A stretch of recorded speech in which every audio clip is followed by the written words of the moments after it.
I think my personal takeaways, I did 7, because perfect or whatever. Revelation is not unknowable. I think I know 100% more about Revelation than I did before I entered this study.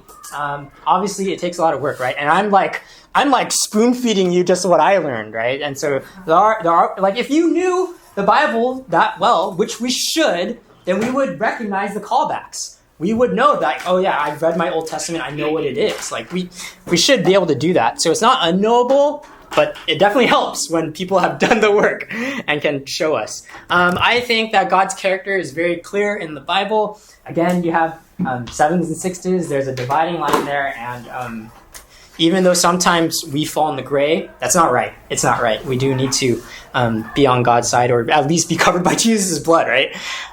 Third, this is me personally. I took away this. There's a lot of singing in heaven. We need to sing. God's people are singers. We will always sing here at church and in heaven as well. Fourth, we are in a spiritual war. It's very clear there's a lot of stuff going on behind the scenes that we do not know about. Look at that whole picture of Easter, right? I want you to think about that this week, that's what was happening when Jesus was dying on the cross. This whole war in heaven going on. We know nothing about it, but we reap the benefits of it. And also we get the consequences of it too, living in this world where Satan is out to persecute God's people. But fifth, the victory is the Lord's. We don't have to worry about that. Obviously, Jesus is going to win at the end, and we'll see more of that as we keep pushing forward.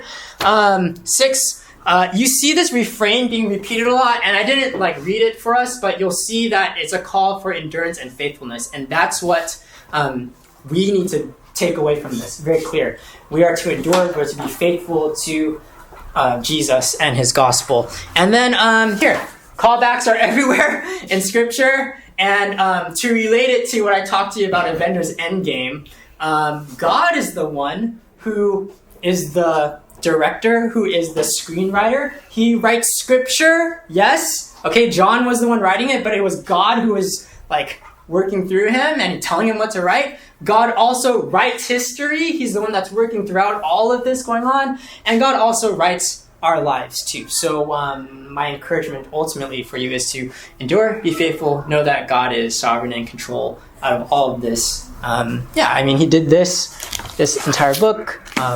He's writing our entire lives for us. You can trust him with your college. You can trust him with your careers, with your futures. You can trust him with your souls.